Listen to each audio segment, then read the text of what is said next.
This is LukePaulson, the Catholic Conservative, and welcome to the news of the week for March 1st, 2025. And if you enjoy these videos, do not forget to like, comment, and most importantly, subscribe for more.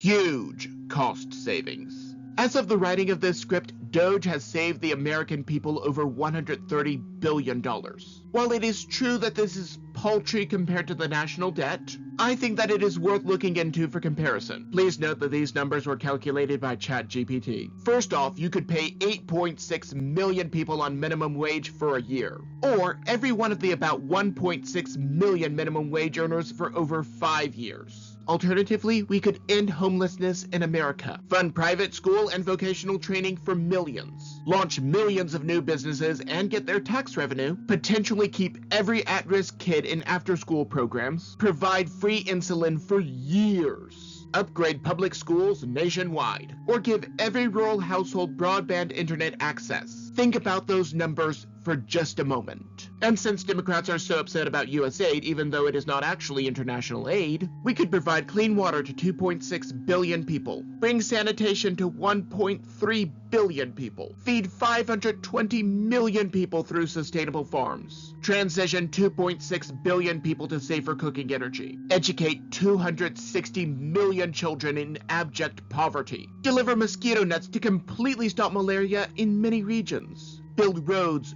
bridges, and infrastructure to connect billions of people, give 1.3 billion people access to high-speed internet, or even house 65 million people in need. Granted, almost none of those would be a legitimate use of taxpayer dollars, but I digress. And a lot of cost-cutting measures need to take place, including reining in rogue federal employees. An important email. Elon Musk said that every federal worker would receive an email asking what they accomplished the previous week. Failure to respond would supposedly result in termination. It does call to mind this scene. What would you say you do here?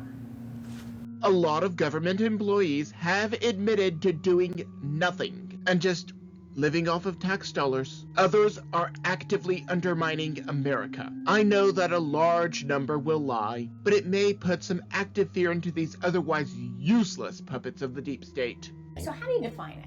Well, the way I would define the deep state is an increased willingness by more and more government civil servants to pursue political objectives rather than stand up for the values of the institution they're a part of. They are not neutral.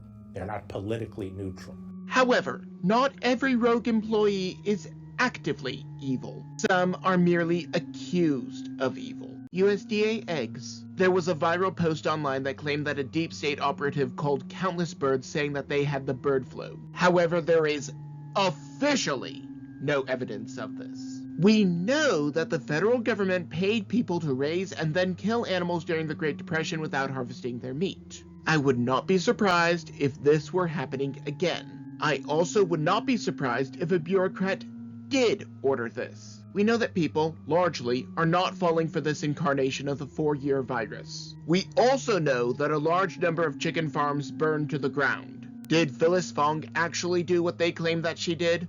Only Poppins would know. Either way, it might be hard to find out. However, it is not hard to find out why certain drugs are so dangerous. Banning the drug. As I have mentioned before, my channel got a strike. I think that this is because I said something about the vaccine that Susan Wojcicki did not like.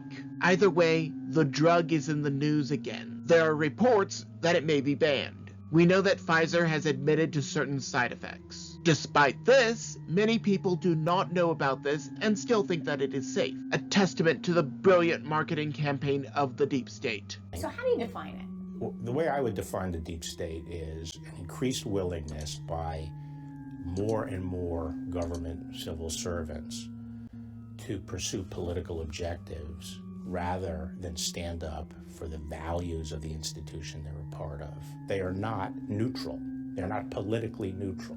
I do not know if it will be banned under RFK, but we will see. There are a lot of things that are dangerous. That is why there's a new and invigorated push to expel certain commies from America. Congressional Commies, and Deportation. A few weeks ago, I spoke about Ilhan ballot harvesting Omar's brother that she reportedly married. I pointed out that there could be legal consequences for this. However, I need to emphasize something that I forgot to mention then. Americans are innocent until proven guilty. And she very well may be innocent, but that should be decided by a court of law, not the court of public opinion. Furthermore, Alexandria Ocasio-Cortez has started putting out plans to help people avoid legal deportation. Granted, the easiest way to avoid deportation is just to not enter America illegally. The second easiest way is to just leave.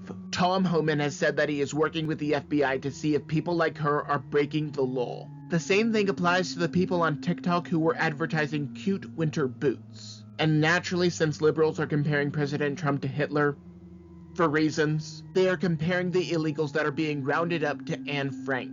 First off, that is an insult to her memory. Second of all, these illegals broke in knowing that it was illegal. It is not just comparing apples to oranges. It is comparing apples to battleships. Speaking of who comes in and who does not, Trump's gold card. President Trump proposed a new gold card for immigration. Our president is not opposed to immigration, despite what the liberals and fake news would have you believe. He just wants immigration to be legal. I do not see how that is so controversial. This will be called the EB-5 Immigrant Investor Program, and the present EB-5 program will be done away with. For a $5 million investment into the American economy, the entry for the person will be expedited. By my calculations, that is enough to pay the minimum wage of over 17,000 people for 1 week, or over 300 people for a year. Think of what this could do for the country and those who are hurting for jobs. Now, the fake news is warning that it will invite corruption, but the present immigration system is broken. The Biden administration had to go out and capture people who broke in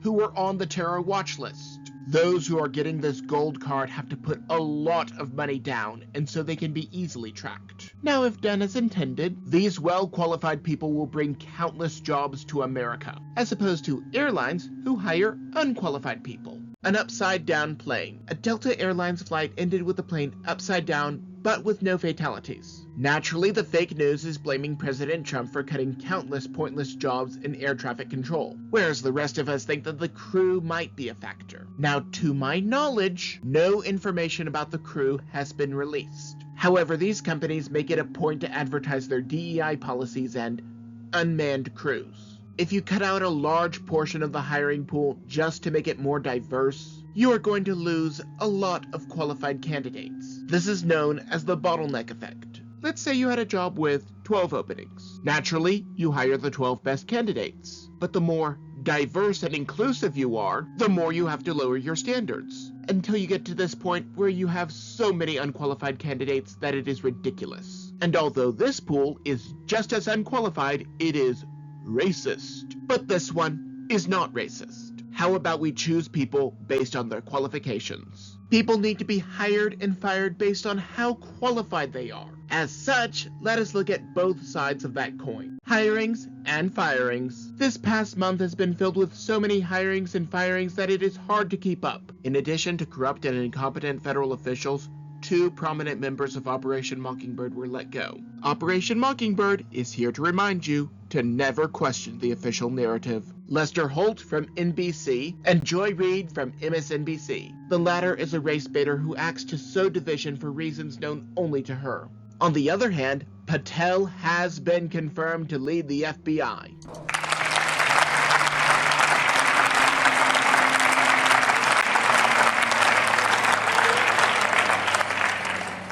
I know that I reported that a few weeks ago, but I jumped the gun and I apologize. As I understand, he will also head the ATF. If you ask me, alcohol, tobacco, and firearms sounds more like a specialty store than a government agency. But what would I know? I am just a guy with a YouTube channel, and his second in command will be the one and only Dan Bongino. This conservative commentator, a favorite of my mother, as opposed to me being her favorite, was previously in the Secret Service and thus might know quite a bit. Either way, it will be very interesting to see what these two can do, especially since 2 more mockingbirds are out of the way. But there's one thing that is more dangerous than a mockingbird asset, and that is controlled opposition. Not reporting a phone call, Mayor Karen Bass took a vacation to Ghana just before the Los Angeles fires. She admitted that she would be taking 2 workdays off, then cryptically implied that her listener should read between the lines, seemingly implying that something was going to happen. Now here is where it gets interesting. Fox 11 LA has been forbidden from reporting on this by their legal department. This is why Fox News is in large part controlled opposition for Operation Mockingbird. Operation Mockingbird is here to remind you to never question the official narrative. Fox 11 does not even have to speculate. Their job is to just report this phone call and let the people make their own decisions. However, the modern news instead tells you what to think. Fox 11 cannot report on this because if they do, people might start connecting the dots. Did Mayor Bass know something was about to happen? Only Poppins would know. Either way, let us move away from this corrupt leader to talk about another, the health of Pope Francis. As of the writing of this episode, Pope Francis is recovering nicely. Even those like me who see him as the anti-pope do not want to see him die. However, there are reports that he has been using his papal authority to load the dice regarding his successor. For those of you who do not know, the Pope is elected on the death or resignation of the prior Pope, and this is voted on by the College of Cardinals. As an administrative body within the Holy See, it is under the jurisdiction of the Pope with unilateral authority. Pope Francis has been appointing many like-minded members to this college. Naturally, he wants his work of endorsing sodomy and overlooking the crimes of illegals to go on. By the numbers, a whopping 80% seem to share his views. However, it is not necessarily a numbers game. Unlike a relatively homogeneous country, the Catholic Church is global and draws members from every walk of life. To neatly place any of the potential cardinals into any category is fallacious at best. Granted, everything does seem to match. In the event of the Holy Father's death, I pray that wisdom prevails and his successor looks to the Word of God first, rather than the political opinions of sinful men. The illegals, like many armies, use children to do their dirty work. Juvenile Smuggling Network. OMG News has just reported one of the most disturbing pieces of news about the southern border to date. The cartels have a new group of smugglers, teenagers aged 14 to 17. That is right, they are using children to smuggle people, and these kids are being paid thousands of dollars a head. And because there is presently not a policy on how to deal with these juveniles, Timmy, as one of them has been named, has been captured and just released back into Mexico 20 times. This does not necessarily mean that he smuggled 20 groups, just that he has been deported 20 times. When our forces were battling in Iraq, their soldiers would send children to pick up the discarded weapons, knowing that our forces would not fire on them. Even today, Hamas uses their women and children as human shields. They place their missile launchers around hospitals, schools, and playgrounds, hoping that the IDF will take them out. Then, they can claim that civilians were targeted. O'Keefe said that Homan was getting a copy of the video in question, and something tells me that he will do more than Mayorkas ever would. After all, he let people on the terror watch list get through, just to create a voter bloc for the Democrats. Maybe I'm just blowing smoke. Maybe I'm completely off my rocker, but that is just my opinion. And do not forget to like, comment, and most importantly, subscribe for more. But before you go, on the left I have last week's video, but you may also enjoy the video on the right.